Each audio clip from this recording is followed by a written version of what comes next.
Bonjour aux premiers participants qui nous ont rejoints. Nous allons encore patienter quelques minutes avant d'introduire notre réunion, si vous voulez bien. Il n'est pas tout à fait 10h30. Merci.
Bonjour Jean-François.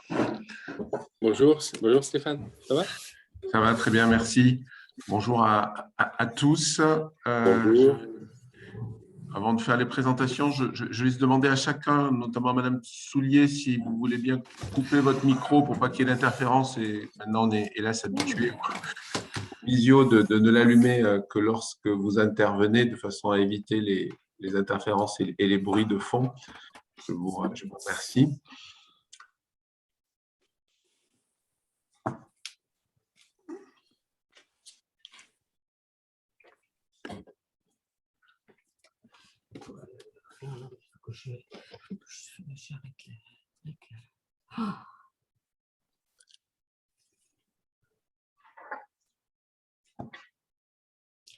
Il y a des gens encore. Il y a encore quelques participants. Le choix du sujet, pourtant essentiel, n'a peut-être pas motivé l'ensemble des élus du département, mais encore quelques personnes. Madame Soulier, peut-être, si bien, je crois que c'est vous qui avez votre micro ouvert. Si vous voulez bien couper pour éviter les interférences tant que vous n'intervenez pas, je vous remercie. Oui, je disais, il y a encore quelques participants qui doivent nous rejoindre, mais on sait que le sujet européen n'est pas toujours celui qui mobilise le plus les élus, alors qu'il est présent dans le quotidien de chacun et de nos territoires et de nos collectivités en particulier. C'est la raison pour laquelle Je vous avais proposé au mois de décembre dernier, à la veille des 6 mois de la présidence du Conseil européen qu'assure la France, donc sur ce premier semestre 2022, de faire une visio, la quatrième dans cette série-là, après celle qu'on avait consacrée à la dette, au projet 3DS et à la relation entre les collectivités et l'État, de faire donc une visio sur les enjeux de la présidence française du Conseil européen. Puis c'est l'occasion peut-être un peu plus largement de brosser les sujets internationaux, européens en particulier, bien sûr, qui nous préoccupent et dont certains sont hélas très présents dans l'actualité. Je pense aux crises internationales, entre ce qui s'est passé la semaine dernière au Mali, même si ça dépasse bien sûr les frontières européennes, et ce qui est nos frontières aujourd'hui, la frontière entre l'Ukraine et la Russie, et le déplacement du président de la République à Moscou lundi. Donc, il y a quand même beaucoup d'actualités au-delà de sujets plus directement opérationnels qui sont dans l'agenda européen. Donc, pour ce faire, j'avais sollicité Jean-François Rapin, sénateur du Pas-de-Calais et président de la Commission des affaires européennes du Sénat, qui suit et qui est très investi dans cette présidence, mais je lui laisserai le soin de nous le préciser, de nous faire un petit éclairage sur ces enjeux, sur l'actualité, sur la manière aussi dont la France et le Parlement français est impliqué dans cette présidence française. Et puis, peut-être c'est aussi l'occasion de souligner le rôle qu'a le Sénat sur ces questions européennes, puisque c'est le seul Parlement qui a cette commission dédiée aux affaires européennes. Donc, je vais lui laisser la parole dans quelques minutes en le remerciant encore une fois de sa participation à notre visio de ce matin. Nous aurons, si vous le voulez aussi, en fin de visio, l'opportunité, enfin, s'il y a d'autres questions un peu plus larges sur lesquelles vous souhaitez échanger, on pourra bien sûr le faire de façon très fluide et très directe, sans difficulté. J'admets encore un ou deux participants en même temps que je vous parle. Donc peut-être Jean-François, le temps que les derniers participants nous rejoignent, je te laisse la parole quelques minutes après que j'ai salué ceux qui nous ont déjà rejoints. Je le referai peut-être tout à l'heure parce qu'il normalement il doit y avoir au moins Christian Montin, le président de l'AMF, et Bruno Faure, le président du conseil départemental, qui doivent aussi nous rejoindre. Donc je te laisse peut-être commencer une petite présentation des enjeux. Je vais l'illustrer aussi après avec peut-être quelques visios ou quelques slides qui reprendront l'essentiel de ces enjeux pour avoir un support écrit. Donc, merci encore, Jean-François, et je te laisse la parole pour te présenter mieux que je ne le ferai et nous dresser le cadre de cette présidence française et avant qu'on rentre sur les sujets, les enjeux. Et d'ici là, peut-être quelques participants supplémentaires nous auront-ils rejoints. Bonjour Stéphane, merci à toi. Bonjour à vous, mesdames et messieurs, maire du Cantal. Alors moi, je vous salue depuis mon Pas-de-Calais natal, mais je vois au travers quelques fenêtres qu'il y a du soleil dans le Cantal, mais rassurez-vous, c'est la même chose dans le Pas-de-Calais. Et donc, je suis très heureux de vous retrouver en samedi matin à l'invitation de Stéphane, qui a une initiative très intéressante, qui n'est pas le premier à me proposer cette visio, ou alors peut-être, et ce serait bien idéal en rencontre présentielle, mais en ce moment, il faut dire que c'est compliqué. Merci d'avoir pris à cœur de traiter ce sujet européen, en tout cas de le présenter au maire, parce que c'est vrai que ce n'est pas un sujet si commun que cela, et je pense que c'est sa complexité qui fait que finalement les gens aussi s'en éloignent. J'ai eu la chance, moi, d'avoir les diapos qui seront diffusés.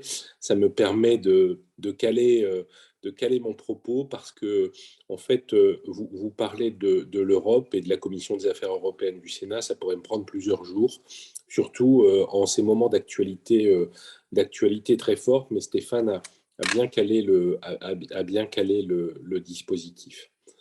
Tout d'abord, je voudrais vous parler de la commission que je préside au Sénat. Je pense que c'est important. Il faut savoir pourquoi, en fait, finalement, il y a des instances européennes, mais au-delà des instances européennes, il y a des instances nationales qui suivent de près les sujets européens. Et entre autres, la commission que je préside est une commission, et ça, peu de gens le savent, euh, qui existe aujourd'hui parce que la Constitution l'a décidé ainsi. C'est-à-dire que des modifications constitutionnelles ont intégré le fait que le Parlement français devait avoir dans ses deux chambres une commission des affaires européennes, donc qui traite des sujets européens. Elle a la capacité, non pas d'influer directement les décisions du Parlement européen ou même de la Commission, bien sûr, puisque je le rappelle, le pouvoir législatif de l'Europe, c'est la Commission qui l'a pour l'instant. On entend parler d'éléments qui pourraient faire changer la donne, mais en tout cas, c'est la Commission qui apporte les éléments législatifs en Europe, la Commission européenne, et derrière, le Parlement et le Conseil s'approprient ces sujets et tranchent sur les questions qui doivent être validées. Nous, derrière, au niveau des parlements européens, et nous sommes réunis régulièrement entre présidents des commissions des affaires européennes des parlements des 27, sachant que dans certains pays, vous n'avez qu'une chambre parlementaire, et dans d'autres, et c'est le cas du nôtre, un bicamérisme, deux chambres. Eh bien, nous nous réunissons sous une forme qui s'appelle en fait la COSAC, c'est la Commission des organes spécialisés en affaires communautaires.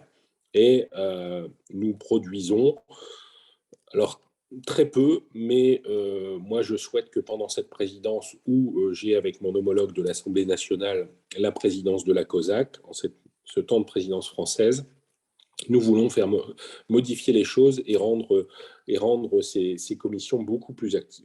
En tout cas, la nôtre, au plan sénatorial, est reconnue comme l'une des commissions les plus actives au plan de la production et des avis politiques qui sont rendus à la Commission européenne et au Parlement européen.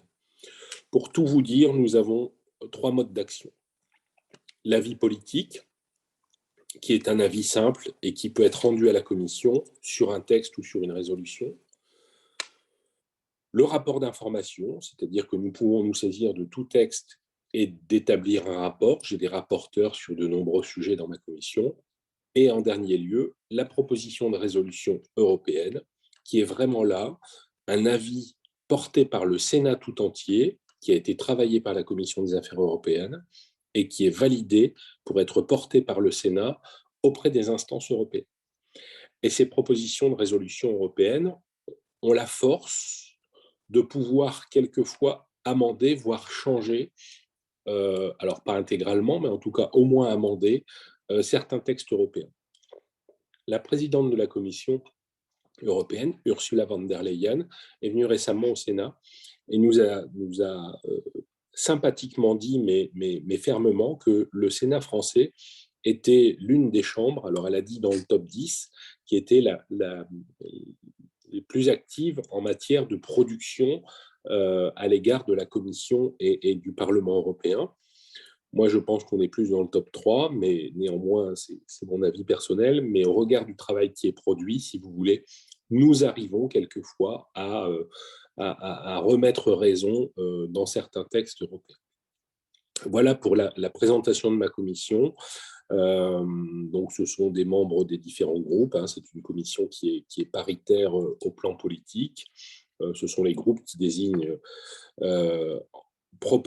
en respectant la proportionnalité des groupes politiques qui désignent leurs membres pour y siéger. Elle se réunit très régulièrement, quelquefois 2 fois, voire 3 fois par semaine. Et inutile de vous dire que j'ai aussi le devoir à la fois d'aller à Strasbourg, bien sûr, surtout en ce moment, à Bruxelles aussi, et il m'arrive souvent d'aller voir mes homologues dans les pays étrangers européens, bien sûr, de l'Union européenne, soit en accompagnement du président Larcher, soit en déplacement simple de ma commission dans les relations interparlementaires. Voilà pour le tableau décrit. Alors, si je suis bien les recommandations en slide de Stéphane, il est vrai qu'on embrasse ici tous les sujets d'actualité. D'autant plus qu'actuellement, la France, vous le savez, préside le Conseil de l'Union européenne et c'est un surcroît de travail, bien sûr, pour toutes les instances françaises qui travaillent en Europe, entre autres ma commission, parce que la France doit embrasser énormément de sujets qu'on va détailler, qu'on va essayer de détailler sur un temps qui est très court, et en tout cas un calendrier très bouleversé, puisque, vous le savez, vous n'êtes pas sans savoir que nous avons des élections présidentielles dans 2 mois et suivies immédiatement par des élections législatives. Ce qui raccourcit le calendrier institutionnel, ce qui n'a pas réduit le nombre de manifestations liées à la présidence française de l'Union européenne, mais en tout cas qui contraint le calendrier institutionnel et nous oblige, sur certains aspects, à travailler beaucoup plus vite. Avec, je le redis, un nombre de sujets considérable. Je me propose, surtout arrêtez-moi si vous avez des questions, qu'on ne les garde pas à l'esprit. Je me propose de suivre le schéma qu'a proposé Stéphane et donc de parler des questions budgétaires. Alors, vous le savez aussi, nous sommes encore dans une crise pandémique, mais qui a eu un retentissement économique considérable, l'année dernière en particulier, et l'Europe a dû faire preuve d'une certaine agilité, tout comme les États membres, beaucoup d'États membres, dont la France, ont dû réagir, casser quelques codes et trouver les moyens de débloquer beaucoup d'argent pour soutenir l'économie des États membres, bien sûr, mais aussi une économie de ce que nous appelons aujourd'hui, qui est un mot à la mode, l'économie de la résilience. La résilience, c'est quoi? C'est comment rebondir après un événement grave qui entrave notre vie courante et qui doit nous faire prendre conscience de ce qui s'est passé et de reconfigurer l'avenir pour que ce qui s'est passé ne se reproduise pas. C'est ma définition propre de la résilience, c'est pas celle du petit Larousse, mais c'est en tout cas celle qui s'applique à nous quotidiennement, vous les maires, nous les sénateurs, mais aussi l'économie française et l'économie européenne. Et pour cela, l'Europe a fait quelque chose qu'elle n'avait jamais fait, c'est-à-dire qu'elle a emprunté 750 milliards d'euros afin de soutenir ses États membres. Alors, ce ne sont pas 750 milliards d'euros qui seront donnés comme ça, qui vont être donnés comme ça en fonction des demandes des États membres. Non. C'est de l'argent qui sera distribué, alors sous forme de prêts ou sous forme de subventions, en fonction d'un plan national de relance et de résilience qui sera approuvé par la Commission. C'est-à-dire que chaque État membre, et la France l'a fait, la France a été l'un des premiers pays à le faire, présente son plan de relance à l'Europe et la Commission l'approuve et y adosse des crédits. C'est ainsi que le plan de relance de la France, chiffré globalement sur un premier jet à 100 milliards d'euros, est abondé par l'Europe, puisque le plan national de relance et de résilience a été approuvé par la Commission européenne. Il sera abondé par l'Europe à hauteur de 40 milliards d'euros. Alors, quand Stéphane disait qu'effectivement, le sujet européen n'était pas forcément quelque chose qui intéressait tout le monde, oui, et nous en avons conscience. Je pense qu'à 40 milliards d'euros, on peut commencer à intéresser, entre autres, les maires, les collectivités, parce qu'on sait très bien que le plan national de relance et de résilience, 200 milliards de l'État, il est abondé à 40% par l'Union européenne. Donc, c'est quand même considérable. Adossé à cela, et pour le rembourser, l'Europe a donc engagé les États membres dans une démarche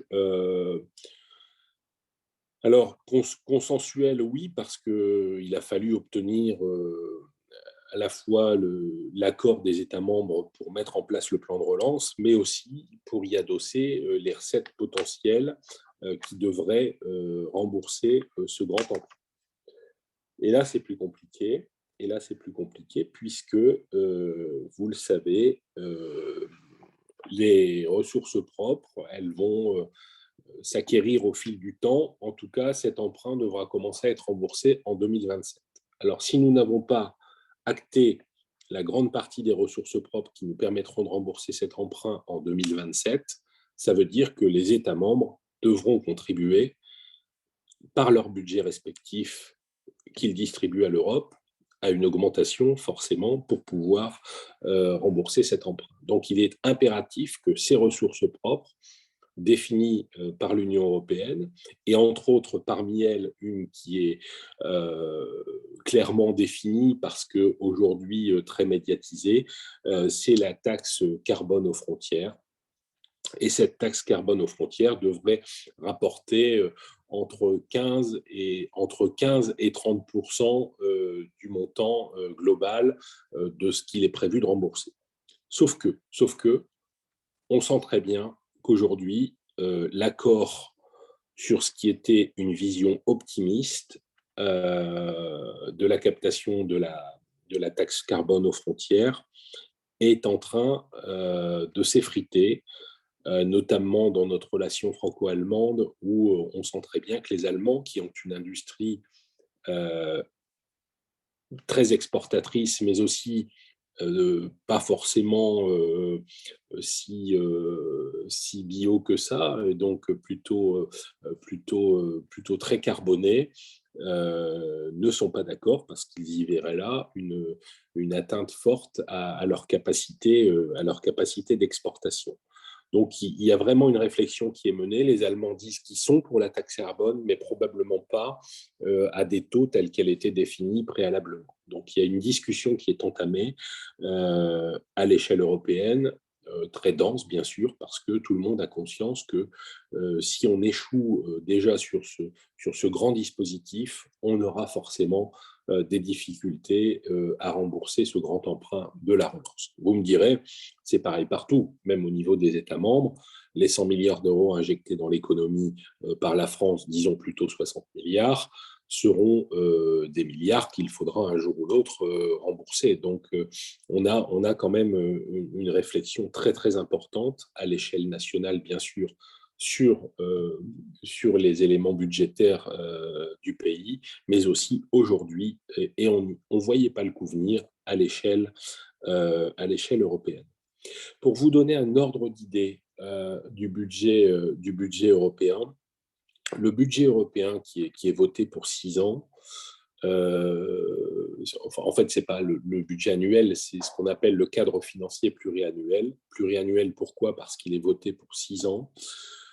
En moyenne, c'est de l'ordre de 1000 à 1200 milliards que l'Europe injecte sur ces programmes européens. Je dis entre 1000 et 1200 milliards parce qu'effectivement, ça évolue de 6 ans en 6 ans, mais là, globalement, c'était prévu 1200 milliards. En 2018, quand on a commencé à parler de ce budget.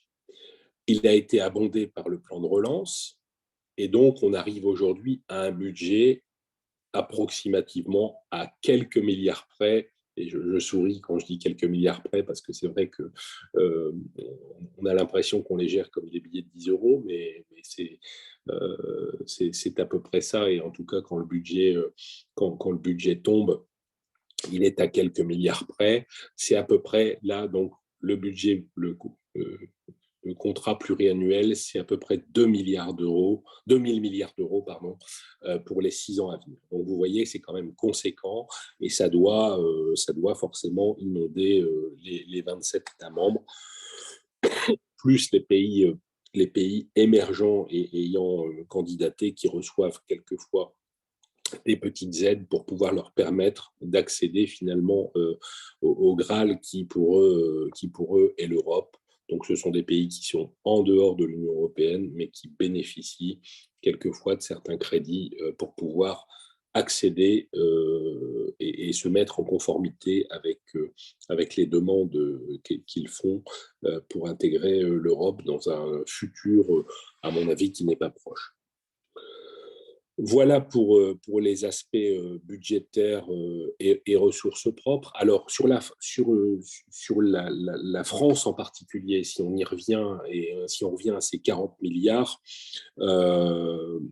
qui vont normalement ruisseler sur les territoires, il faut dire que le plan national de relance et de résilience qui a été proposé à la Commission européenne comportait environ 60, de mémoire 60 ou 70 points. J'en ai retenu les plus importants. Bien sûr, il y a des engagements sur le climat et la transition climatique, en particulier sur la décarbonation.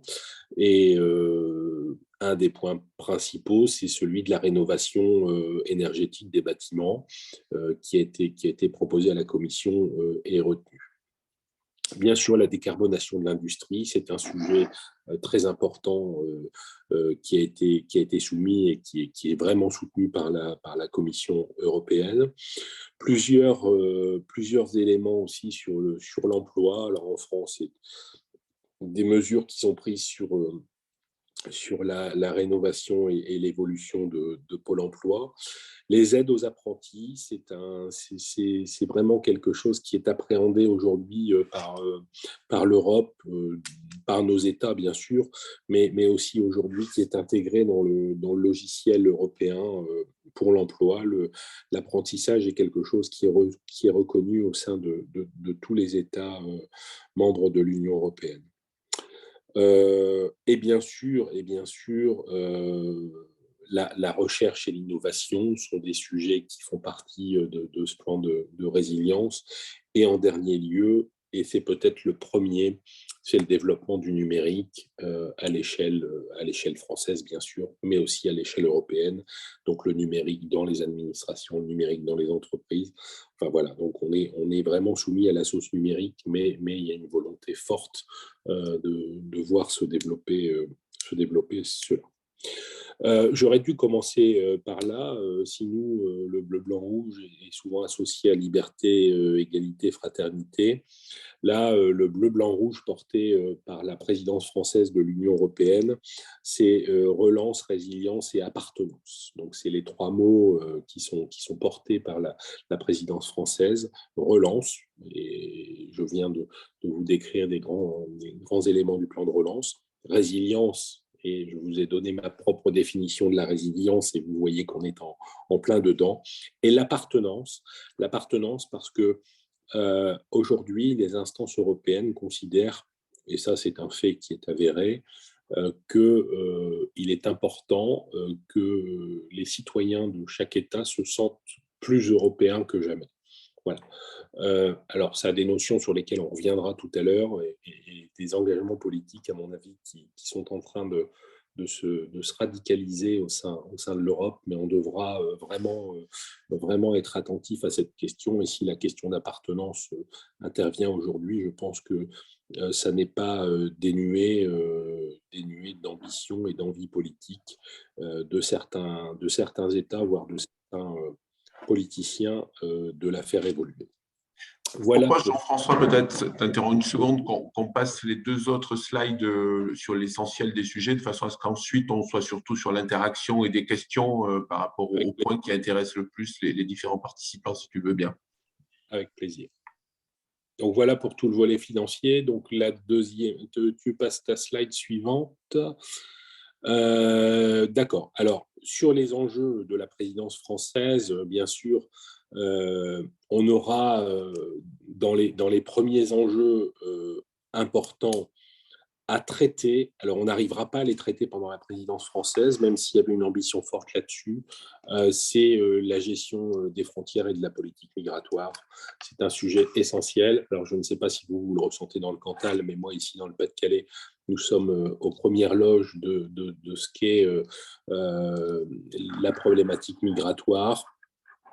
Là, l'Europe avait pour ambition de proposer un pacte migratoire à 3 volets. Un volet de surveillance, bien sûr, renforcée aux frontières, un volet d'accueil partagé au sein de l'Union et un volet sur le retour au pays d'origine avec les soutiens qui sont adossés à ce retour, aussi bien individualisés, donc pour les personnes qui retourneraient chez elles, mais aussi le soutien des pays dont cette immigration est issue. Donc voilà, ça c'est le pacte idéal que l'Europe souhaite pouvoir obtenir. Sauf qu'aujourd'hui, et on pensait pouvoir l'obtenir pendant la présidence française, en tout cas, c'était l'ambition de la Commission européenne. En tout cas, aujourd'hui, on se rend compte que ce n'est pas possible parce qu'il y a trop de points d'achoppement entre les États. Et donc, la stratégie aujourd'hui qui est adoptée, c'est une stratégie à petits pas. Donc, traiter les dossiers par dossier, en fait. Et là, on va s'attacher vraiment, je pense, et le président de la République l'a dit, notamment dans son souhait de revoir les conditions de l'espace Schengen, probablement à une surveillance aux frontières extérieures de l'Europe qui sera beaucoup plus prononcée. On redonne des moyens Frontex qui est l'agence de surveillance des frontières, en vous disant quand même que cette agence n'agit que sur mandat des États membres. C'est-à-dire que l'agence Frontex n'a pas de mandat propre de la Commission ou de l'Europe pour pouvoir appliquer ces règles aux frontières. Ce sont les règles des États membres qui s'appliquent, ce qui peut poser certains problèmes parfois, parce que Frontex, finalement, a des marges de manœuvre en fonction des pays qui ne lui permet pas d'intervenir si facilement que ça. Donc ça, c'est le premier volet, vraiment, c'est un volet très, très important. Le deuxième, c'est celui de l'autonomie stratégique. L'autonomie stratégique qui va d'ailleurs faire l'objet d'une belle conférence au Sénat pendant cette présidence française. L'autonomie stratégique, ça veut dire quoi? Ça veut dire qu'on s'est rendu compte pendant la crise pandémique que nos moyens industriels étaient diminués, nos capacités de défense et de réponse rapide à la pandémie avaient été finalement bafouées au fil du temps et qu'on n'était plus capable quasiment sur le territoire européen de produire un masque chirurgical dans de bonnes conditions et rapidement, sans faire appel finalement aux autres, aux Chinois, aux pays du Maghreb qui en produisaient aussi. Enfin, voilà. Donc on s'est retrouvé dans une situation vraiment dénuée de beaucoup de produits, en particulier médicaux. Et là, ça fait réagir forcément les États membres en se disant quid de l'avenir. Donc à ce sujet, grandes décisions vont être prises, d'ailleurs dans le cadre du plan de relance tel que je vous l'ai présenté. Et la Commission européenne va lancer un programme de reprise en main de l'autonomie stratégique, alors qu'elle soit industrielle, qu'elle soit sanitaire, donc pharmaceutique aussi, bien sûr. Alors, ce n'est pas forcément la recréation d'usines qui fabriquent du Doliprane ou qui vont être intéressantes, mais pour les technologies médicales du futur, il est essentiel de ne pas exporter trop cette industrie et de pouvoir la garder, en tout cas, au sein, et pas forcément seulement en France, au sein des frontières de l'Union européenne. Donc ça, c'est le deuxième grand volet. Il y a un volet que je suis moins à l'aise pour aborder parce qu'il est très technique, c'est celui de l'autonomie militaire, bien sûr, qui a elle, parce que dans le terme stratégie, on peut aussi entendre la capacité militaire de réaction. C'est un volet que je vous propose de ne pas aborder parce qu'il est vraiment très, très compliqué à aborder en fonction de la réponse des États membres sur ce sujet. Mais il est clair que la Commission européenne demande la mise en place de ce qu'on appelle une boussole stratégique, qui est réellement une réflexion de la militarisation européenne. Un point important, ça fait partie, le président de la République l'a dit dans son allocution lors de la prise en main de l'Union européenne, c'est la relation avec l'Afrique. La relation avec l'Afrique, bien sûr, qui a plusieurs volets à définir. La relation avec l'Afrique, elle est importante sur ce qu'on a évoqué juste avant, c'est-à-dire les problèmes migratoires, forcément. Mais la relation avec l'Afrique, elle est aussi essentielle puisque c'est quand même le continent qui, à terme, sera le plus peuplé, qui a une croissance démographique très importante encore aujourd'hui et qui nécessite à la fois qu'on l'aide, mais qu'on l'aide matériellement, bien sûr, mais qu'on l'aide aussi à se développer. Donc le matériel, c'est l'aide immédiate, mais le développement, c'est important aussi. Et là, nos relations avec l'Afrique doivent être accentuées. Elles ont été très bonnes. Je parle du niveau français il y a une vingtaine d'années, avec une volonté à la fois diplomatique et commerciale aussi, de pouvoir investir correctement les pays africains, avec un relationnel avec les chefs d'État qui n'était pas mauvais. Elle s'est dégradée au fil du temps et comme la nature n'aime pas le vide, vous le savez très bien, l'industrie chinoise s'est engagée dans cette brèche. Et aujourd'hui, en fait, on se rend compte que les Chinois, dans leur stratégie, arrivent sur un endroit, ils font ce qu'il faut au plan industriel. Le terme pillage est peut-être un terme excessif, mais enfin, c'est la réalité. Toutes les ressources sont prises en main, et puis quand tout est fini, ben, on s'en va et on laisse en l'état ce qu'on a exploité. Donc, ça n'est plus possible, et en tout cas, les Européens s'en sont rendus compte.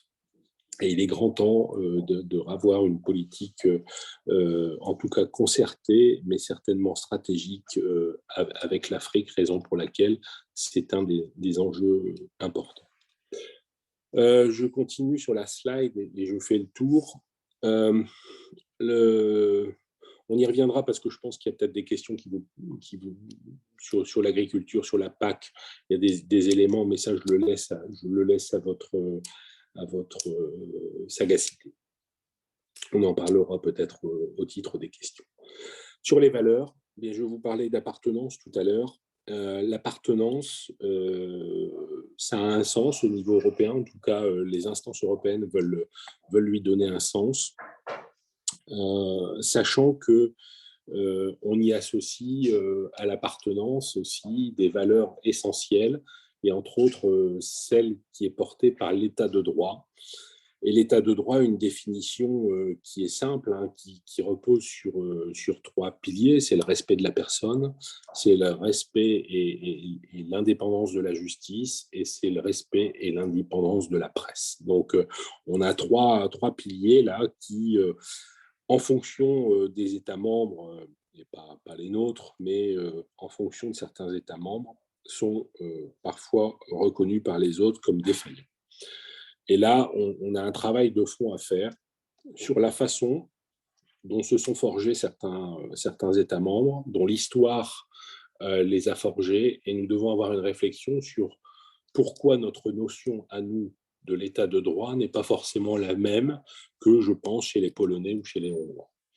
Moi, je n'ai pas l'habitude de fustiger ces États membres qui ont leur façon de travailler. Moi, je travaille aussi avec les Polonais, les Hongrois, et ils nous expriment le fait de dire: vous nous donnez toujours des leçons d'état de droit, mais vous ne savez pas par où nous sommes passés et comment nous l'avons appréhendé. Et pourtant, aujourd'hui, ils sont reconnus comme des démocraties après avoir vécu un joug autocratique très, très fort. Donc, voilà l'enjeu et le défi que se met l'Europe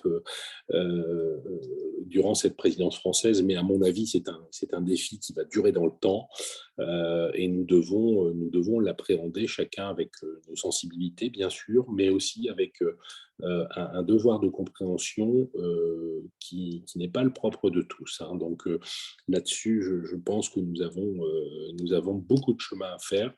Nous travaillons, nous, la Commission des affaires européennes du Sénat, avec nos homologues, notamment polonais, hein, dans le cadre d'un espace qu'on appelle le Triangle de Weimar, qui regroupe les Français, les Polonais et les Allemands. Nous sommes associés à un autre groupe qui est celui de Visegrad. Alors la France, pas en tant que telle, mais moi je suis souvent associé aux travaux de Visegrad, où il y a les Hongrois, les Polonais, et où on doit avec eux échanger beaucoup pour essayer de comprendre leur façon d'aborder cette question d'état de droit, qui n'est pas sans conséquence d'ailleurs, parce que quelquefois, et vous le voyez dans l'actualité, ces sujets arrivent à l'aune, par exemple, de financement, où on parle d'une mise en place de conditionnalité à l'état de droit pour apporter des financements aux États membres.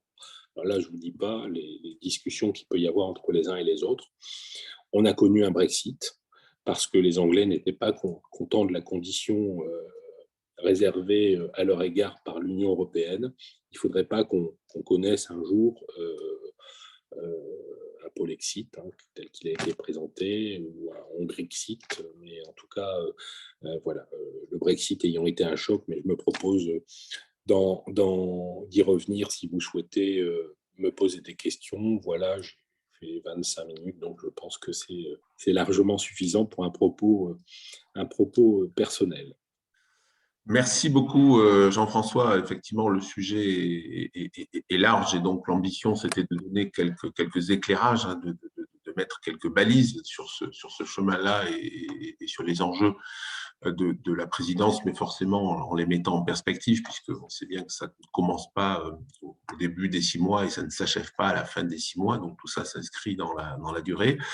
Et effectivement, j'imagine que ça peut susciter, ça doit susciter des questions diverses. Donc, moi, je vous propose de passer maintenant à l'échange.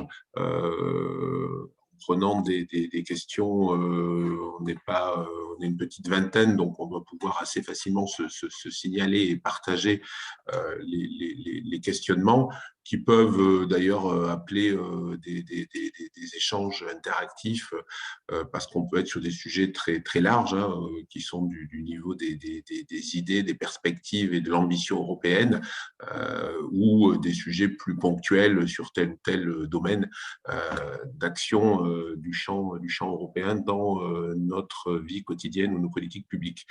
Je ne sais pas qui veut commencer pour poser des questions sur un volet abordé par Jean-François ou sur un volet qui n'a pas encore abordé et qui peut avoir une importance tout aussi grande. Moi, j'avais simplement essayé enfin, je souhaiterais, si c'est possible, bien sûr, on peut venir sur des sujets très, très larges qui sont liés à l'Europe, mais effectivement, si on peut être aussi sur l'actualité de cette présidence, puisque ce qui n'a pas été rappelé, c'est que maintenant, la présidence française n'intervient que tous les 13 ans, et donc, il y a aussi un enjeu particulier pour faire que cette présidence soit active, efficace, et en tout cas, c'est ce à quoi la commission du Sénat s'emploie pour la rendre la plus efficace possible en appui de l'action du président de la République.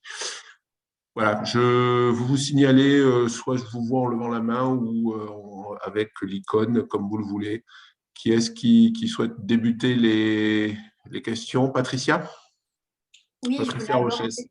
Vous vous présentez simplement peut-être pour que Jean-François vous situe, puisqu'il n'a peut-être pas encore le trombinoscope de tous les maires du Cantal.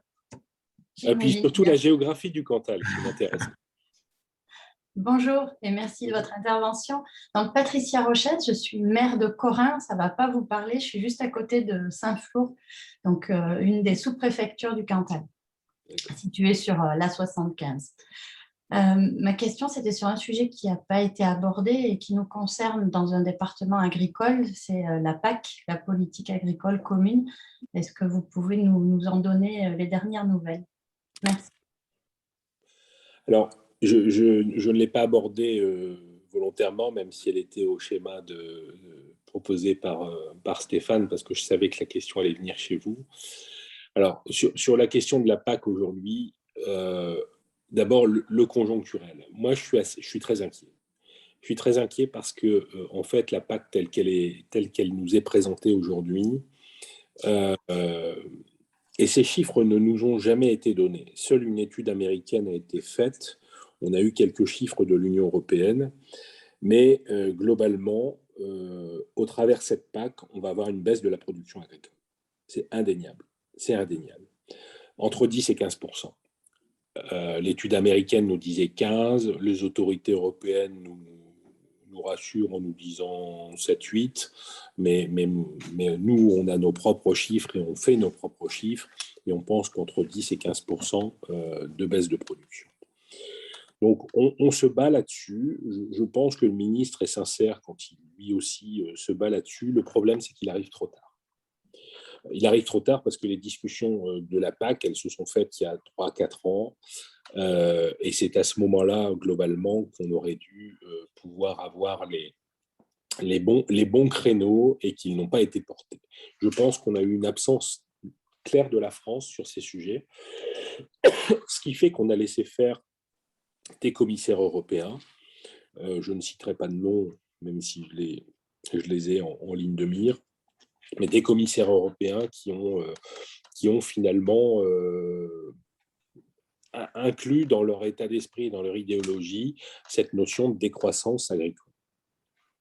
Et ça va à l'encontre de ce que je vous disais tout à l'heure sur l'autonomie stratégique. Parce que l'autonomie stratégique, aujourd'hui, elle va être valable en industrie, bien sûr, mais elle doit être valable en agriculture. C'est-à-dire, demain, il faut qu'on continue à nourrir tous nos Européens.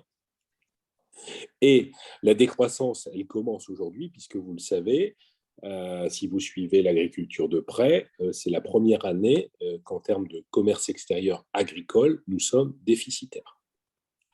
Donc, il y a déjà des prémices de ce qui va se passer, pour plusieurs raisons. Parce que je pense qu'il y a des exploitations qui arrêtent en nombre, qui se reconvertissent.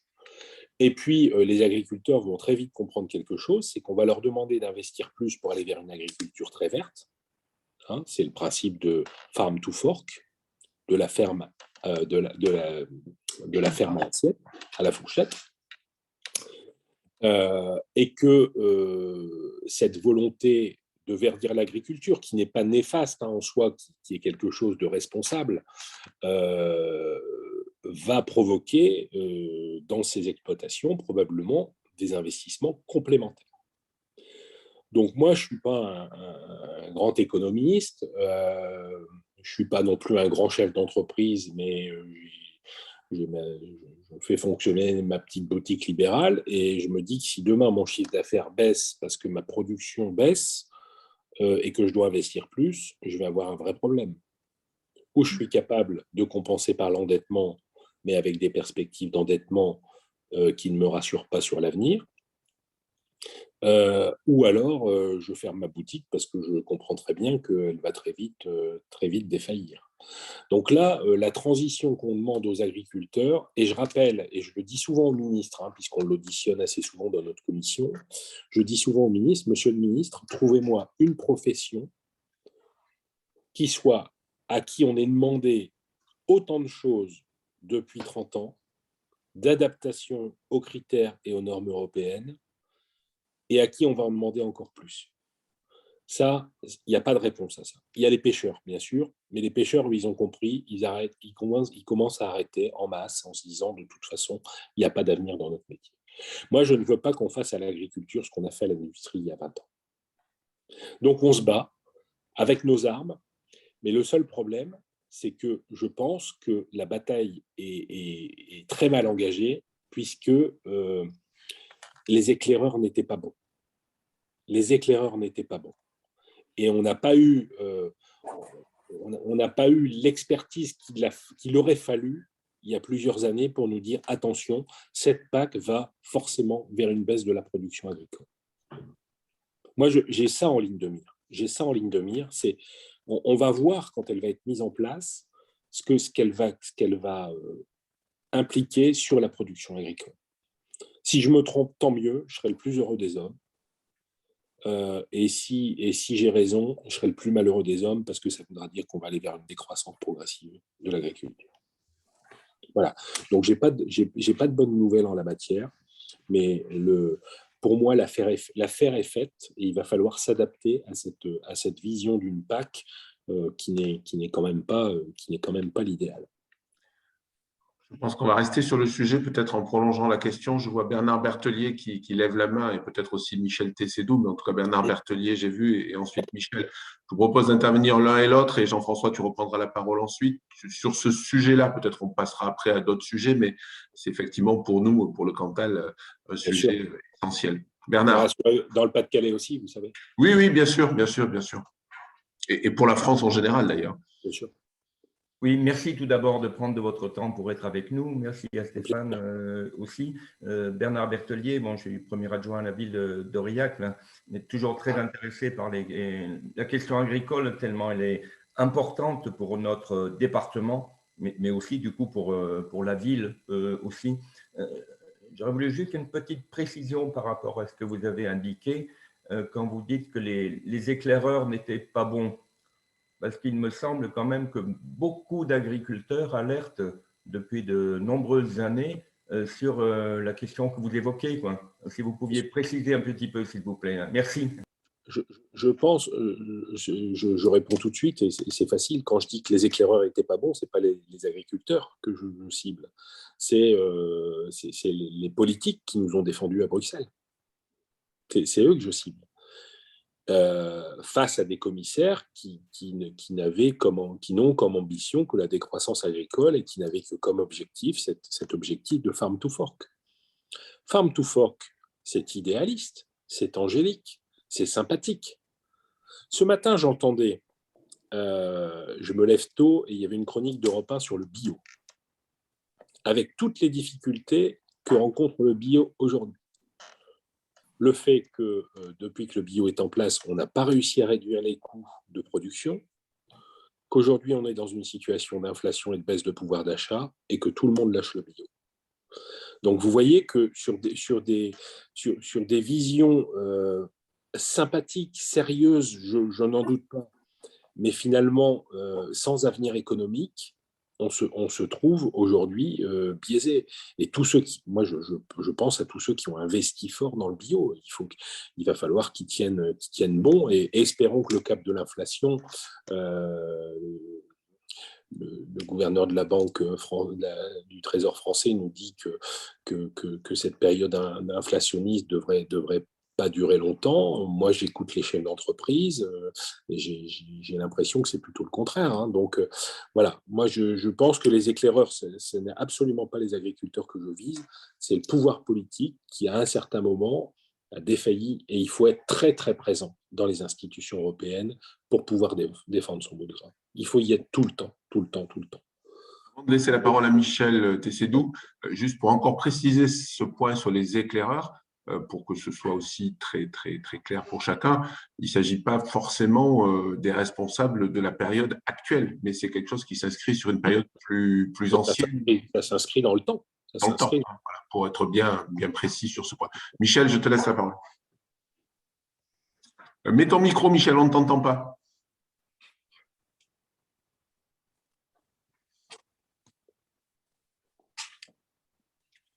Voilà. Est-ce que vous m'entendez là? Voilà, parfait.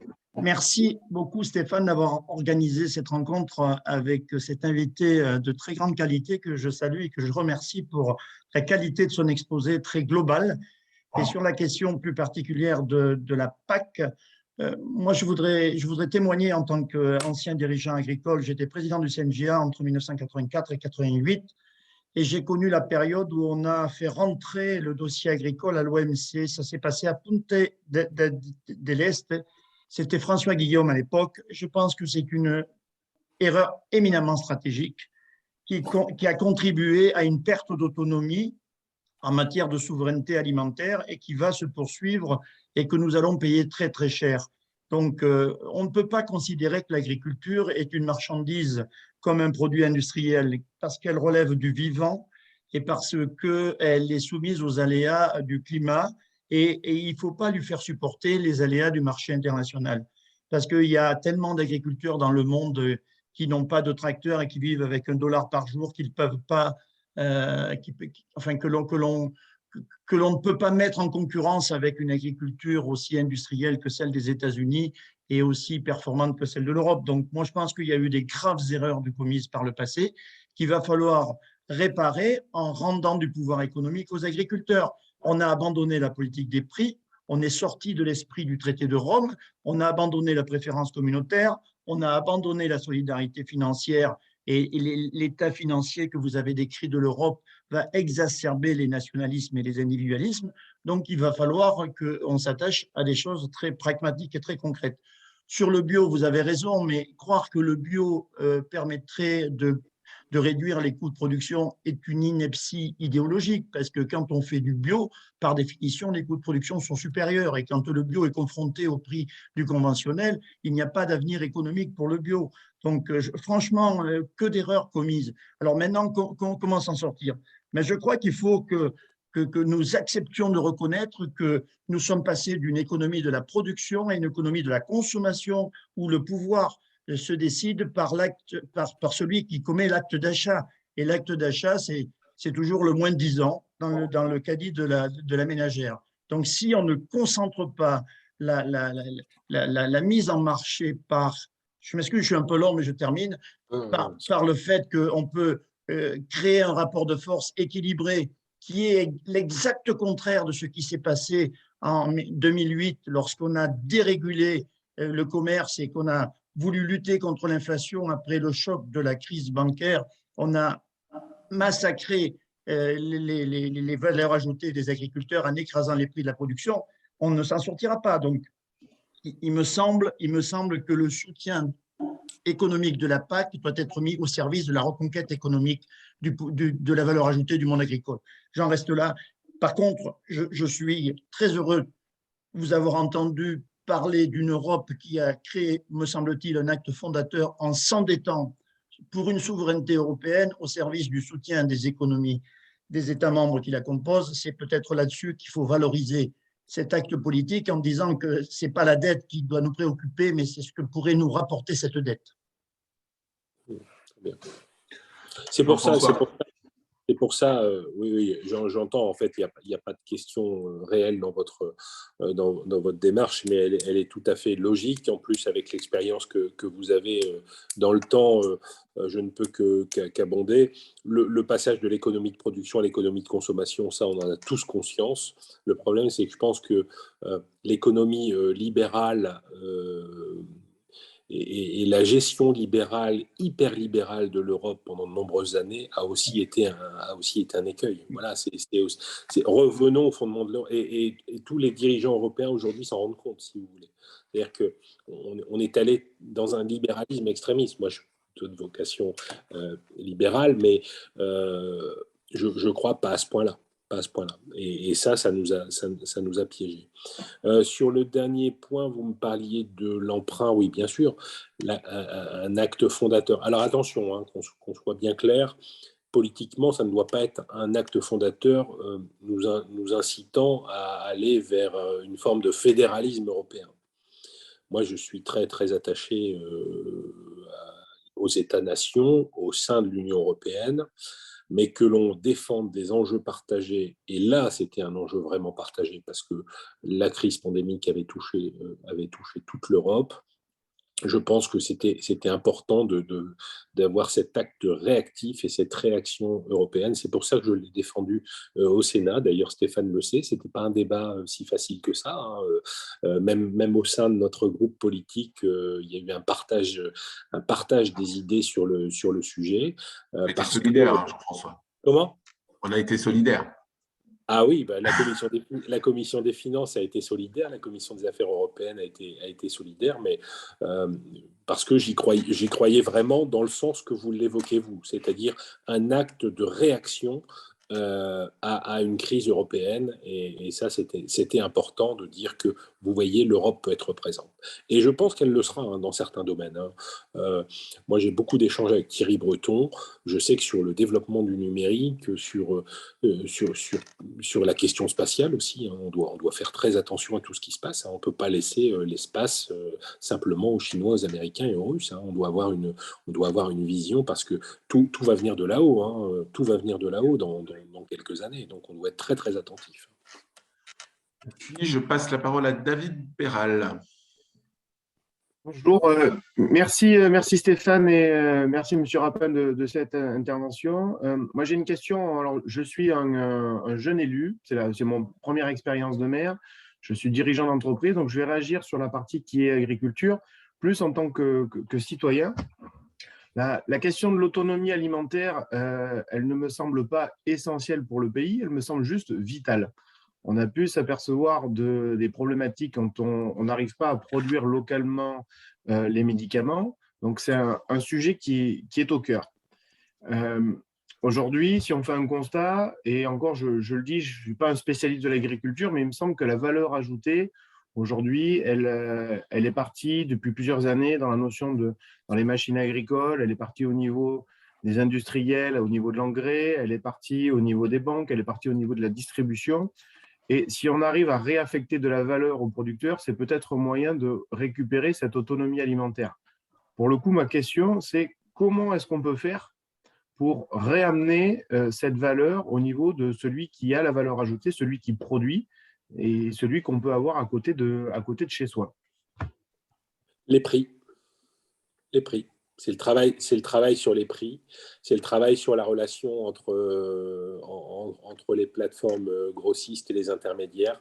Je pense que c'est essentiellement là. Et là, c'est dans une relation qui est étroitement liée à la volonté nationale de pouvoir s'affirmer. Donc, je crois, nous avons eu, Stéphane le sait, un certain nombre de textes de loi qui ont essayé de rectifier cette question et d'apporter ce que vous appelez la valeur ajoutée et le savoir-faire, bien sûr, d'y ajouter une manne complémentaire pour donner l'envie et donner le goût. Je pense que ça ne suffit pas encore. Donc, il faut vraiment, vraiment travailler sur cette question des prix. Ce n'est pas la PAC qui va résoudre ce sujet. Alors, bien sûr, si en soutenant certaines agricultures, en soutenant certains investissements, mais ça, comme vous le dites, ça suffit pas. Ça suffit pas. Donc ça, je crois que c'est vraiment la question des prix. C'était dans notre actualité cantalienne de la semaine avec le congrès de la FNB et l'accueil du ministre de l'Agriculture, notamment sur le sujet d'Egalim 2 et du conventionnement qu'on a effectivement adopté au Sénat, sur lequel il y a encore un travail de pédagogie à faire parce qu'on est sur un changement de culture qui est une étape sans doute, mais en tout cas une étape souhaitable. On a tous constaté qu'Egalim 1 n'avait pas répondu aux enjeux et donc les espoirs qu'on fonde sur Egalim 2 et qu'on soutient, c'est de permettre de répondre à ça. C'est-à-dire que d'abord, l'agriculteur puisse vivre de ses revenus par des prix qui soient acceptables et notamment dans la chaîne de valeur, de sacraliser en fait les coûts de production qui ne peuvent plus faire l'objet de négociations ensuite sur la chaîne. Mais on voit déjà que ce n'est pas totalement partagé, il faut convaincre, et puis surtout que certains vont sans doute s'employer à trouver des plans B pour contourner cela. Mais en tout cas, l'objectif, il est là, et il faut sans doute encore aller plus loin et considérer effectivement que ce champ-là ne peut pas rentrer, comme certains l'ont dit, notamment Michel tout à l'heure, dans un produit comme un autre et le champ concurrentiel qu'on connaît par ailleurs, ce qui justifie un certain nombre de dispositifs qui sont sans doute encore incomplets et je ne veux pas être trop long, mais qui renvoient aussi à ce qui a été évoqué tout à l'heure, c'est-à-dire que très longtemps, la politique trop libérale de l'Europe et l'absolu dogme de la liberté, de la concurrence et de la concurrence absolue, sans s'intéresser aux normes, et en particulier aux normes sociales, sanitaires, environnementales, est une vraie catastrophe pour des territoires comme les nôtres et pour l'agriculture en particulier, mais pas que pour l'agriculture. Donc voilà, je pense qu'on est en train de sortir de cet état de naïveté, mais qui a déjà fait des dégâts, et maintenant il faut le corriger très vite pour éviter qu'il continue à en faire. On reviendra peut-être sur cette question-là après, je ne veux pas monopoliser la parole. Je crois que Dr Galéran qui voulait intervenir, me semble-t-il. Mettez bien votre micro. Voilà, Pierre, c'est bon. Oui, bonjour à tous. Docteur à docteur, j'ai oublié de préciser que François Roquepin est un médecin. Mais oui, mais enfin, proche de la retraite, désolé. Merci Stéphane. Non, voilà, j'aurais souhaité revenir un petit peu sur ces problèmes des migrants. Nous avons dans notre commune de Champagnac, qui est située au nord-ouest de la commune, du département, un centre CADA. Ouais. Dans ce centre CADA, ma question était quelle va être la réelle politique migratoire, d'une part de la France, mais même au niveau de l'Europe. Comment imaginer l'intégration de tous ces jeunes qui transitent le pays et qui ne souhaitent qu'une chose, c'est rejoindre l'Angleterre. Bien sûr. Alors, avec l'histoire du Brexit, vers où va-t-on arriver en se disant quelle politique commune on peut obtenir de ce côté-là? Bon, c'est un sujet que je connais bien, je vous l'ai évoqué brièvement tout à l'heure, mais qui, à mon avis, n'est pas exploré jusqu'au fond qui doit l'être. Et en tout cas, il faut s'attendre à ce que ce soit un sujet qui dure dans le temps. Je crois qu'il va falloir s'adapter à cette... Alors, c'est pas s'adapter en baissant les bras. Il va falloir intégrer cette situation dans notre vie du quotidien et l'intégrer dans nos schémas nouveaux. Parce que de la migration, vous allez en avoir de plus en plus, de toute façon. Et cette migration, elle a aujourd'hui plus d'origine qu'elle n'en avait il y a 20 ans.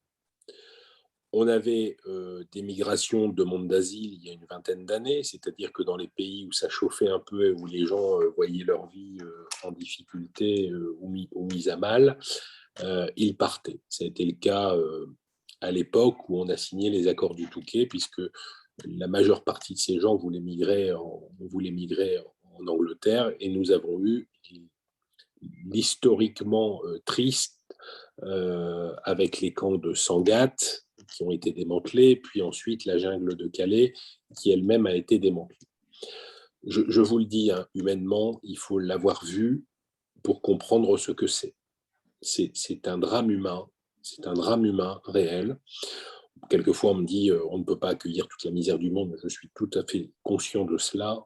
Mais quand on voit des gens, et j'en ai dans ma commune aussi, moi j'ai été maire de la commune de Merlimont et j'habite à 60 km de Calais. Je suis sur une commune du littoral. Et donc, des migrants, il y en a chez nous aussi, parce qu'ils recherchent des gares, ils recherchent des points d'attache qui leur permettent ou de traverser la Manche depuis une plage ou autre. Et quand vous voyez des files indiennes de 30, 40, 50 migrants avec un sac plastique, et ils ont dans leur vie dans un sac plastique, et quelquefois les mamans qui ont les bébés dans les bras, vous ne pouvez pas rester insensible. Vous qui êtes médecin, et moi de même, on ne peut pas nous rester insensible à ça. Et donc, il faut réellement trouver des solutions. Et je vous disais que ça va durer parce que les migrations ont évolué. On a aujourd'hui des migrations économiques, comme jamais. On a l'arrivée de la migration climatique, c'est-à-dire que là où on va commencer à manquer d'eau et où les territoires vont être en sécheresse absolue, ça va bouger. Donc, ils vont forcément remonter vers le nord. Et puis, le dernier élément qui est arrivé récemment, c'est celui des migrations chantage. Et on se sert des migrations pour faire la guerre. C'est le cas en Biélorussie et en Lituanie, puisque je suis allé avec le président Larcher à la frontière biélorusse pour voir comment ça se passait. Et là, on est vraiment sur un chantage humain. C'est-à-dire qu'on pousse les gens à migrer, on les fait venir dans son pays, on les pousse à migrer pour emmerder, je me permets ce terme, puisque maintenant il est vulgarisé, pour emmerder les autres. Donc là, on n'a plus une raison de migration à gérer, on en a globalement 4. Je vous le disais tout à l'heure, l'Europe avait cette ambition de mettre en place et de faire adopter par les 27 le pacte migratoire. Ça n'est pas possible parce qu'il y a des réticences sur des sujets différents. Par exemple, les Hongrois refusent d'accueillir des migrants ou ils refusent de participer financièrement à leur retour dans leur pays d'origine. Donc, à partir du moment, et comme ce sont des mesures financières, il faut l'unanimité des 27 pour accepter ce genre de pacte. Donc, le principe, et j'abonde, je ne suis pas un défenseur extrême du gouvernement, Stéphane le sait bien, mais le principe de dire finalement, puisqu'on se rend compte que le pacte global ne va pas passer, il va falloir qu'on prenne des mesures progressives.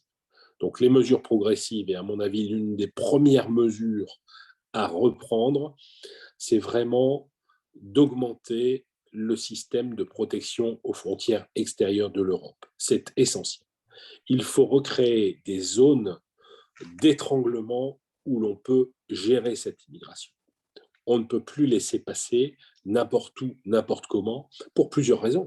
Parce que, un, c'est compliqué, parce que vous avez des gens qui arrivent de partout et vous ne savez pas les gérer une fois qu'ils sont arrivés sur votre territoire. Et puis deux, c'est dangereux pour eux, parce qu'ils prennent des risques considérables quelquefois pour passer au travers certaines montagnes quand il fait froid. Et donc, ça oblige les États membres à mettre des moyens pour leur venir en aide et pour leur venir en secours. Regardez ce qui se passe dans la Manche. Et ça, je le sais. Regardez ce qui se passe entre la Turquie et la Grèce. J'y suis aussi allé avec le président Larcher, même si les Grecs ont pris des mesures très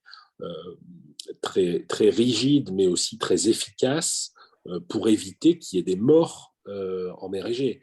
Et ils y arrivent, ce qu'on n'arrive pas encore à faire en Manche.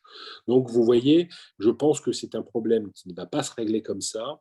Je pense que la première des mesures, et là-dessus, il faut être insistant, c'est le contrôle de la protection aux frontières extérieures de l'Europe. Ceux qui demandent l'asile et qui sont en mesure de recevoir l'asile, il faut s'en occuper après, il faudra gérer ça au niveau européen, à l'échelle des 27. Mais on ne peut pas faire ça. Deuxième point important, c'est que, je vous l'ai dit tout à l'heure, on a un traité entre la France et l'Angleterre, donc un traité bilatéral, qui s'appelle les accords du Touquet, et qui fait que l'Angleterre considère que, l'Angleterre, sur cet accord, la frontière entre l'Angleterre et la France est en France. Et donc, c'est pour ça que l'Angleterre finance des investissements, finance des Coast Guard, des Border Guard, pardon, pas des Coast Guard, des Border Guard, et finance aussi une partie des investissements français pour que cette frontière soit respectée. Je pense qu'on doit passer à l'étape supprimer ces accords du Touquet et on doit avoir, puisque l'Angleterre est sortie de l'Union européenne, on doit avoir un accord entre l'Union européenne et le Royaume-Uni, justement pour revoir ces accords du Touquet, voire les supprimer, et redéfinir un accord entre l'Union européenne et l'Angleterre sur qui peut passer, quand est-ce qu'il doit passer et comment il doit passer. Ça, c'est essentiel.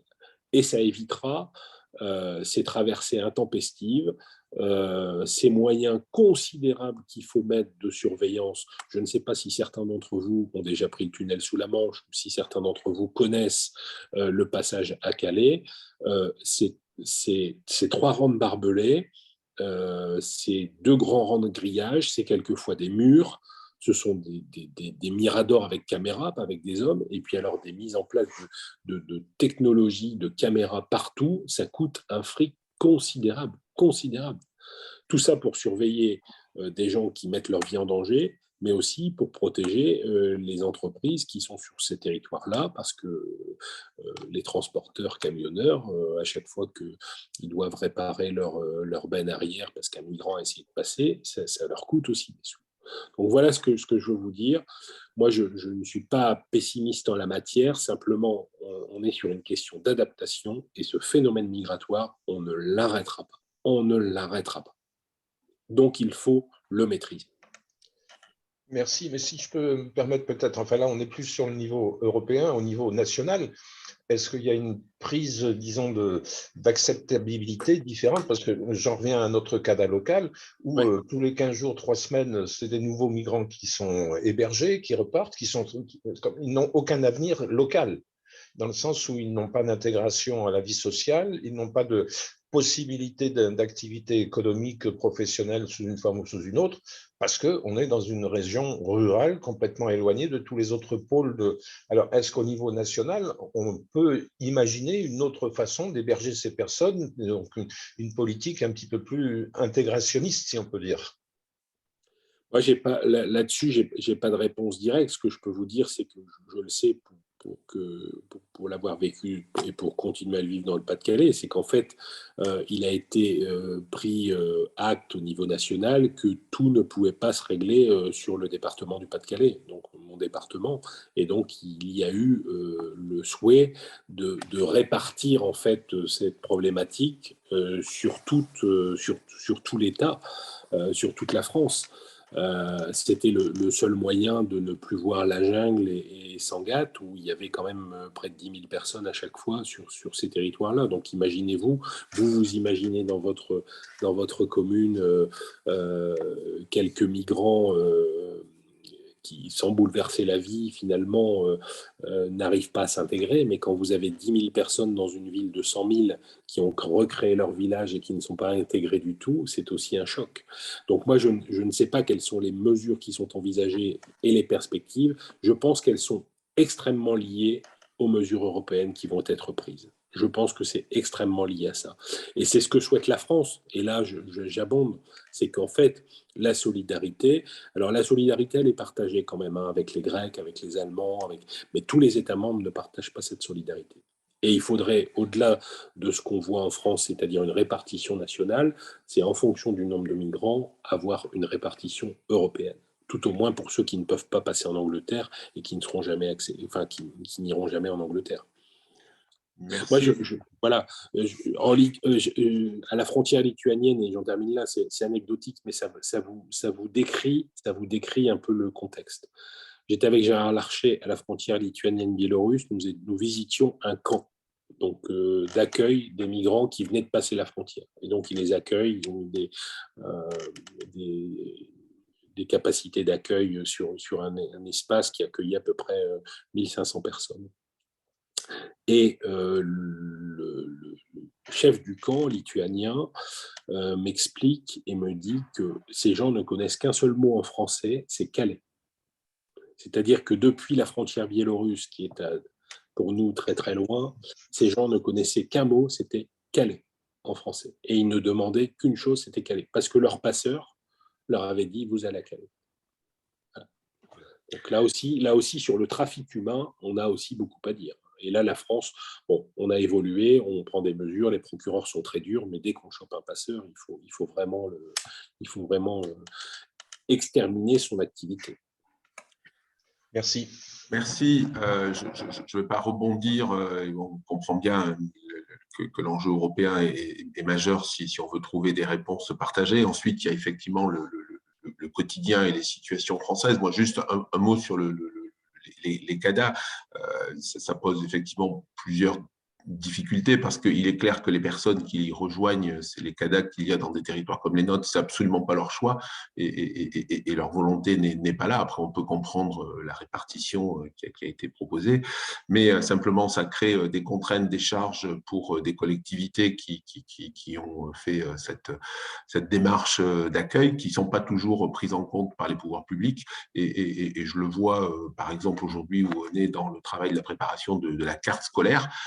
On mobilise des moyens en enseignants pour accompagner ces publics-là, ce que je comprends tout à fait et que je ne dénonce pas, mais qui viennent pas avec des moyens supplémentaires, mais qui viennent sur les enveloppes départementales qui sont les nôtres, et ce qui, par exemple, sur cette illustration particulière, aujourd'hui, pose débat. Et donc, moi, je l'ai déjà dit à Jean-Pierre Galéran, et c'est vrai pour quelques autres communes de notre département, je trouve qu'on doit faire preuve de davantage de solidarité en direction des communes qui ont ces centres d'accueil, ce d'autant plus qu'on n'est pas dans une démarche de reconquête démographique ou d'installation durable sur nos territoires pour ces publics-là, pour l'essentiel. Voilà, je ferme cette parenthèse, mais ce sujet, en tout cas migratoire, je partage l'idée qu'il est devant nous encore, comme beaucoup l'ont dit, et qu'il ne peut pas s'affranchir de solidarité européenne, même s'il y a beaucoup d'autres questions purement nationales à régler derrière. Et en tout cas, le pragmatisme qui veut qu'on gère mieux nos frontières extérieures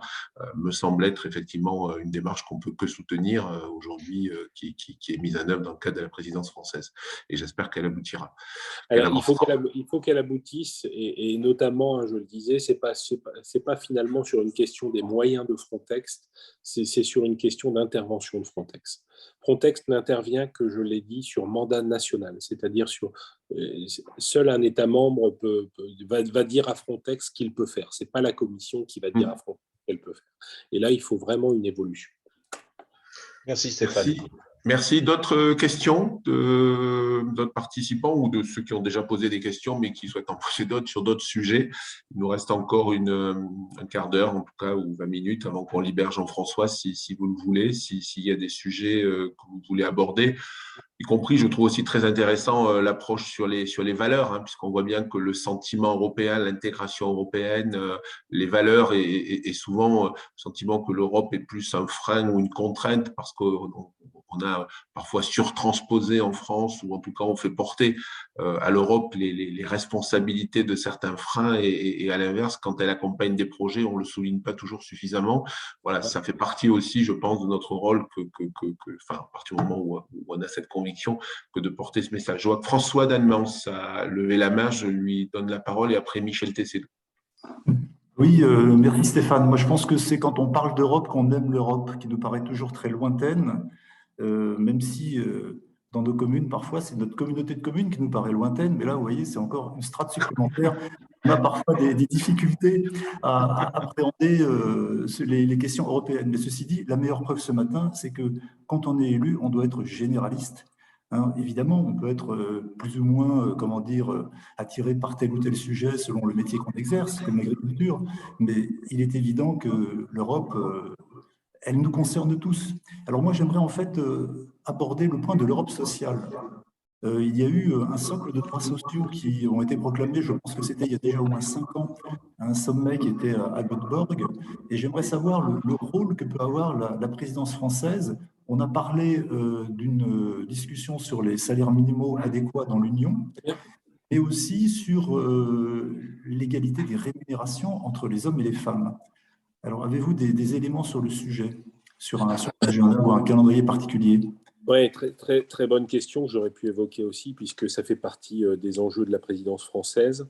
Alors, des enjeux, non, parce que c'est un travail qui est effectué, et donc je pense que les directives aboutiront pendant la présidence française. Alors, sur le salaire minimum européen, il ne faut pas penser que, et parce que c'est impossible, que tout le monde en Europe aura le même salaire pour le même travail. Ça, c'est vraiment illusoire pour l'instant, et en tout cas, ce serait économiquement et budgétairement impossible pour certains États. Et ça pourrait être négatif pour d'autres. Ce qu'il est défini et ce que la directive va définir, que je n'ai pas encore vu, hein, donc qui est encore en train de mouliner, c'est que des critères vont devoir être à respecter par les États membres pour définir le niveau de salaire minimum dans leur État. Donc il va y avoir un pool de critères communs qui vont devoir être approuvés par les États membres pour que le salaire minimum correspondant au pays soit le plus adapté aux critères européens. Vous comprenez ce que je suis clair dans ce que je dis? Voilà. Voilà. On part sur une base critérisée de ce que pourront être les salaires minimums.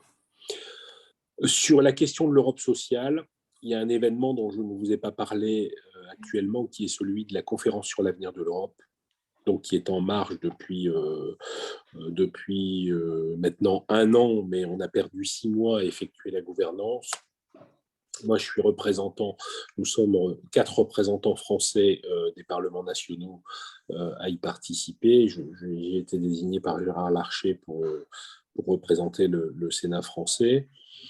Et sur ces questions-là, il y a un travail qui va aboutir, alors probablement à des propositions, à des réalisations, j'en suis moins convaincu, mais en tout cas qui pourraient faire avancer les choses et en tout cas les niveaux de réflexion sur la question de l'Europe sociale. Donc voilà ce que j'ai à vous dire aujourd'hui sur ce qui est ressorti à la fois du sommet de Porto, mais aussi des avancées. Donc aboutissement probablement certain pendant la présidence française de la critérisation sur le salaire minimum.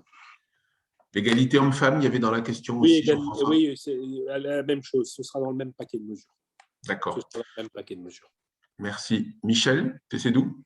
Oui, je voulais faire un petit commentaire et puis poser une question au président, que je remercie encore une fois. Le commentaire, c'est que moi, je fais partie de cette génération qui est la nôtre à tous, là. C'est que c'est la génération qui n'a pas connu l'Europe des fusils et qui l'a peut-être un peu trop oublié. Je crois que la promesse de paix que constitue l'Europe est une valeur avec la démocratie qu'il faut absolument remettre au goût du jour, parce que le souverainisme national est peut-être notre menace la plus forte. Et donc, moi, je crois beaucoup à l'identité nationale dans une souveraineté européenne. Et donc, la question que je pose, c'est comment peut-on faire comprendre les enjeux au peuple qui consiste à passer d'une souveraineté nationale à une souveraineté européenne pour être à la taille et à l'échelle des enjeux des grands blocs que sont l'Asie et les États-Unis.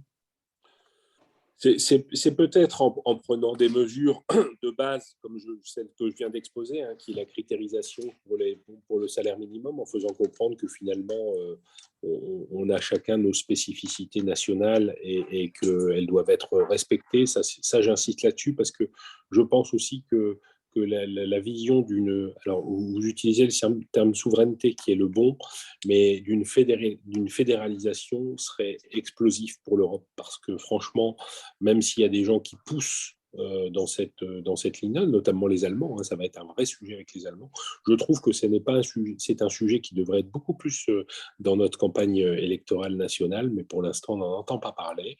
Mais il y a de vraies différences entre les candidats et de ce que je ressens, on pourrait avoir des envies fédéralistes et il y a pas mal de signaux en ce sens. Donc sur la souveraineté européenne, je pense que la présidence française et derrière la présidence tchèque seront des étapes intermédiaires pour redéfinir ce que l'Europe doit faire et ce que les États-nations doivent faire. Et je pense que ça, c'est essentiel. C'est-à-dire qu'aujourd'hui, plus que jamais, respectons la subsidiarité, c'est-à-dire que nous devons bien réfléchir, et l'Europe doit aussi bien réfléchir à ce qu'elle propose aux États membres, sans entraver leur fonctionnement, mais tout en garantissant cette souveraineté, cette Union européenne telle qu'elle est présentée aujourd'hui. L'Europe de la défense, par exemple, est un sujet aujourd'hui au goût du jour. Ne rêvons pas, je ne pense jamais, ne rêvons pas, et je n'en rêve pas, une armée européenne qui sera capable de nous défendre contre tous les aléas potentiellement extérieurs, mais qu'on ait une réflexion sur les modes stratégiques qu'on doit employer dans les relations bilatérales, par exemple, d'un pays européen, de l'Union européenne avec un autre. Tout ça doit pouvoir se faire et c'est ce qui va vraiment définir la souveraineté européenne. C'est ça l'enjeu. C'est ça l'enjeu. Et la souveraineté européenne, je le redis clairement, et vous aurez compris ma position politique, c'est de dire ça ne veut pas dire la fédéralisation. Parce que là, on sombrerait dans le néant. Et là, comme vous le dites, on ferait naître des formes de nationalisme dont on n'a pas encore finalement pris la mesure réelle. Merci. Y a-t-il encore une question? Oui, Patricia, et puis moi j'en aurais une aussi s'il nous reste encore quelques minutes. Patricia. Oui. Alors, je reviens sur votre réponse concernant la PAC et l'avenir de l'agriculture. Donc, vous ne m'avez pas du tout rassurée et ce n'était pas le but de votre intervention. Comme moi, vous êtes inquiète sur la souveraineté alimentaire. On a vu pendant cette crise la difficulté d'avoir des masques, d'avoir des médicaments. Et est-ce que demain, justement, ce n'est pas ce manque alimentaire qu'on va connaître? Et pour vous, quelles mesures seraient prioritaires et en quel sens la présidence européenne peut représenter une chance pour justement corriger les choses qui n'ont pas été faites par le passé? Alors, vous répondre, là, la PAC va prendre son envol, donc telle qu'elle est définie. Donc, il va falloir qu'il y ait une adaptation. Je pense déjà une phase de surveillance de ce qui va se passer et de la façon dont elle va être approchée, cette nouvelle PAC, comment elle va être utilisée par les agriculteurs. Moi aussi, je pense qu'il faut un observatoire, et ça se fait déjà au niveau syndical, de la capacité des exploitations à tenir le choc. Je redéfinis et je redis que la question des prix est essentielle. Et là aussi, au-delà de l'Union européenne, il y a vraiment une volonté nationale de pouvoir évoluer en ce sens. Et puis le dernier point, c'est attention aux traités extérieurs qu'on peut avoir dans le cadre du commerce extérieur. Vous entendez par là, bien sûr, le CETA, le Mercosur, qui sont des sujets d'actualité en France, qui, ceci dit, moi je les ai expertisés, ne sont pas des drames pour l'agriculture. Ne sont pas des drames pour l'agriculture. Mais dans le fond et dans la forme, si vous voulez, ce sont des outils qui font perdre confiance aux agriculteurs. Vous savez, c'est comme ce sentiment, l'insécurité et le sentiment d'insécurité. Donc, CETA, Mercosur, pour moi, sont pas forcément des grands drames économiques pour l'agriculture. Mais ils vont créer ce sentiment d'insécurité que demain, on peut faire n'importe quoi avec n'importe qui. Et donc, c'est pour ça qu'il faut nous, on tienne bon là-dessus, en disant, voilà, soyons responsables, acceptons que nos agriculteurs aient envie de produire aussi pour les Français et pour l'Union européenne, donnons-leur les moyens. Et la seule marge de manœuvre ici en France, ce sont les prix. Vous savez, je m'occupe beaucoup de la condition des pêcheurs chez nous. Et quelquefois, je me dis comment on peut faire aujourd'hui, si ce n'est redonner envie du métier. Redonner l'envie du métier. Et l'envie du métier, c'est de pouvoir faire son métier en gagnant sa vie correctement, en assurant un avenir normal à ses enfants. Et ça, aujourd'hui, on n'a pas encore la garantie de ça et il faut vraiment qu'on s'attache là-dessus. Mais je ne crois pas aujourd'hui que c'est l'Union européenne qui va changer ça, puisque la PAC, pour moi, elle est en cours. Donc, il y a vraiment un enjeu national sur cette question. Merci. Merci Jean-François. Et juste la dernière remarque, elle me fait penser, pour ceux qui étaient présents au Centre des Congrès jeudi, au témoignage d'un jeune agriculteur que je connais bien, qui s'appelle Pierre Caz, qui s'est installé en Corrèze voisine, mais qui est originaire du Cantal et que j'ai eu à l'école de rugby de Saint-Cernin à une époque, et qui a fait exactement ce témoignage. Et je trouve que si on l'a enregistré, il faut le passer en boucle, ce témoignage, parce que c'est le meilleur ambassadeur de ce que notre responsabilité collective, ce à quoi elle doit répondre pour permettre à ces jeunes de s'installer. Nous, on n'est plus sur l'installation à tout prix, ce qui était vrai pour les pêcheurs aussi et vrai pour les agriculteurs, mais justement l'installation à condition de pouvoir à la fois vivre de sa production et répondre aussi aux enjeux sociétaux du moment. Et ça me semble effectivement un superbe témoignage. Voilà, je ferme cette parenthèse. Je vois, Stéphane, il y a une question qui était posée. Pardon. Il y a une question qui a été posée dans le chat là, sur la question migratoire liée à la crise climatique, comme je l'ai évoqué, et de la question de l'eau. Alors, je n'ai pas de réponse directe à cette question, simplement vous dire que jeudi, j'ai produit le rapport, j'ai présenté le rapport de ma commission au travail de la Commission européenne. Pas de ma commission, mais le travail de la Commission européenne et les enjeux de la Commission européenne. Et nous avons intégré ce qui n'était pas, alors il devait l'être sous des formes cachées, mais en tout cas, nous avons insisté sur la question de l'eau. Donc, nous demandons à la Commission européenne de se saisir de la question de l'eau, mais pas seulement à l'échelle européenne, mais à l'échelle mondiale. Mais je n'ai pas de réponse sur les solutions. Non, sinon on te garde et on les met en œuvre, hein, parce qu'effectivement le sujet de l'eau est mondial, européen, français, cantalien, et effectivement je crois que c'est un sujet qui est essentiel. Pour vous qui êtes très proche des agriculteurs, nous avons mis aussi en question annexée à celle de l'eau la question de l'érosion des sols. Donc, vous voyez, on va très loin. Moi, j'ai deux rapporteurs qui ont commis un rapport sur justement l'érosion des sols et en direct, bien sûr, la question de l'eau qui va avec. Préservation de la ressource, protection de la ressource. Merci. Y a-t-il une ultime question? Sinon, moi, j'en aurais une avant de conclure cet échange matinal. Michel, oui, tu voulais rajouter un mot? Sur l'érosion des sols, c'est un enjeu éminemment stratégique que je partage, mais il y a des nouvelles pratiques agricoles qui permettent de réduire, voire d'éviter l'érosion des sols. On appelle ça le semi-direct, etc. Et qui méritent d'être soutenus dans le cadre des politiques publiques européennes, si possible, voire nationales dans un premier temps, avant de les généraliser à l'Europe. La jeune génération est très, très sensible aux enjeux de la mise en œuvre d'une agriculture résiliente et vertueuse en termes d'environnement. Merci. Donc, moi, effectivement, j'avais une question, ou en tout cas une remarque, et sans doute que peut permettre un échange. Je ne sais pas si c'est une réponse en tant que telle, mais on avait commencé par là et j'y reviens, c'est sur le cadre budgétaire et le nouveau cadre aussi qui s'imposera aux États, puisque là, on est effectivement en sortie de crise pandémique avec une situation des finances publiques, de nos ratios, de nos références, des fameux critères de Maastricht, tout ça a explosé. On sait que le ministre Bruno Le Maire l'a indiqué.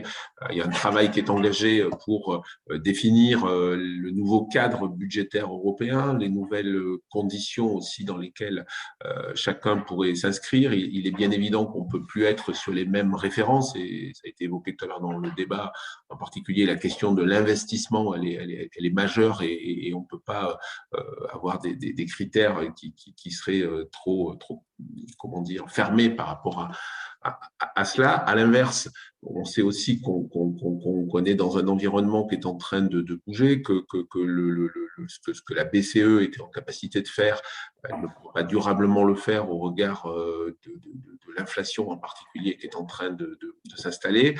Et puis, il y a aussi des éléments plus structurants qui sont nécessaires au niveau du cadre des réformes, et donc des convergences, qu'elles soient sociales, financières, fiscales, qui ne peuvent pas être ignorées. On sait qu'on a aussi l'enjeu, ça a été rappelé tout à l'heure, de la taxe carbone aux frontières, en même temps de l'impôt minimum mondial, des 15% sur l'impôt des sociétés qui a été annoncé par le président Biden l'été dernier, et sur lequel aujourd'hui il y a un travail.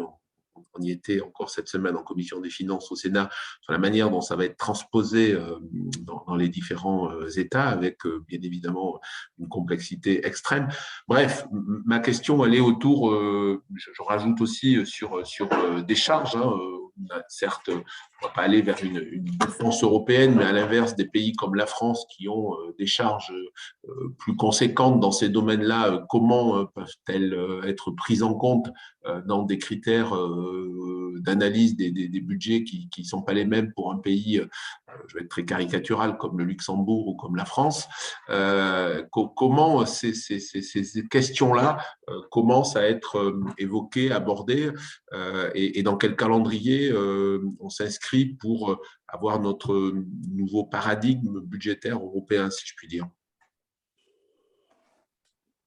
Écoute, ta question est vraiment intéressante dans la mesure finalement où elle embrasse tous les sujets budgétaires et l'imbroglio budgétaire dans lequel finalement l'Europe est, mais aussi nos États et la France, puisqu'on est aussi dépendant en partie de ce budget. Moi, je n'ai pas en tête de calendrier budgétaire précis. On sort juste, tu sais qu'on a, enfin, pour vous dire, quand on était sur les discussions du cadre financier pluriannuel en 2018, donc le cadre financier pluriannuel, l'Europe a mis à peu près 2 ans pour l'établir. Et donc en 2018, nous avons eu 3 commissions destinées à l'analyser. Et on a commencé à voir les premiers éléments de la crise Covid qui sont arrivés et donc ont tout bouleversé. Donc globalement, on a travaillé sur le budget là, 21-27. On a mis presque 5 ans pour le faire. Donc là, je pense qu'on sort de la séquence CFP. Donc je n'ai pas de calendrier aujourd'hui. Ce que je peux dire, c'est qu'il y a un émoi très fort. La question budgétaire tourne essentiellement autour des ressources propres aujourd'hui. Donc la question, c'est comment convaincre certains États d'y aller pleinement, Parce qu'on sait très bien, toi tu le sais Stéphane, appartenant à la Commission des finances, quel impact ça pourrait avoir sur le budget national si toutefois on n'arrivait pas à obtenir ces ressources propres. Pour l'instant, la seule ressource propre qui a été approuvée par tous les pays, c'est une recette sur les plastiques, mais qui est vraiment, c'est 0,5% du budget, c'est très très marginal. Donc si on n'arrive pas aux deux gros paquets que sont la taxe carbone aux frontières et la taxe sur les entreprises, on aura des gros problèmes. Ça veut dire que finalement, les 40 milliards que la France a empruntés, enfin, que la France a obtenus, elle devra les rembourser finalement à l'Europe. Au prix cher en plus. Directement au travers de son budget, au prix cher. Heureusement, on n'a pas fait d'emprunt, hein. Ça n'est que de la subvention, puisqu'on avait, nous, des conditions d'emprunt qui étaient meilleures que celles de l'Union européenne. Mais elle devra les rembourser, intérêts compris, bien sûr. Mais j'ajoute à cela qu'on entre dans un cadre solidaire. C'est-à-dire qu'on ira au-delà du remboursement national, puisqu'on devra participer à un effort dès lors que les pays les plus petits qui auront bénéficié d'argent ne seront pas, eux, en mesure de les rembourser. Donc là, il y a vraiment je pense, une inquiétude et un émoi par rapport à cette question des ressources propres. Et il faut vraiment que les autorités européennes et la présidence française en particulier soient très convaincantes à l'égard de tous les États membres pour dire, voilà, on a accepté d'emprunter tous, maintenant il faut qu'on y aille tous et qu'on soit conscient de cet impact. Voilà. Parce que je rappelle que les 750 milliards, c'est un tiers. Globalement, c'est un tiers du budget européen pour les 6 ans à venir. C'est énorme. C'est énorme.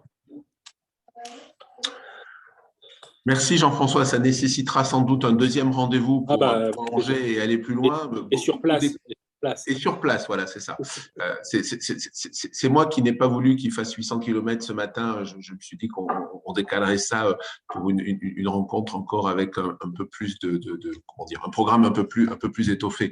Mais merci beaucoup, en tout cas, d'avoir répondu à mon invitation et de nous avoir éclairé, parfois un peu inquiété malgré tout, mais je pense que l'important c'est de partager des informations, des diagnostics, et ensuite de voir comment on peut œuvrer collectivement, chacun à notre place, comme certains l'ont rappelé, on a aussi ce rôle-là en tant qu'élu de pédagogique et d'explication. En tout cas, moi, je me réjouis des questions, des échanges et de la dimension partagée que nous avons pu avoir autour de ces questions européennes avec des enjeux qui sont quand même très, très complexes. Et merci de nous les avoir simplifiés ou en tout cas d'avoir facilité la compréhension pour meilleur accès pour chacun. Je vous propose d'en rester là pour ce matin. Encore une fois, en remerciant tous ceux qui ont bien voulu participer, Jean-François plus encore, et en vous souhaitant à tous un bon week-end sous le soleil européen. Bon week-end à tous. Merci. Merci à tous. Merci. Au revoir. Au revoir. Au revoir. Au revoir. Bon week-end et à bientôt. Au revoir, au revoir.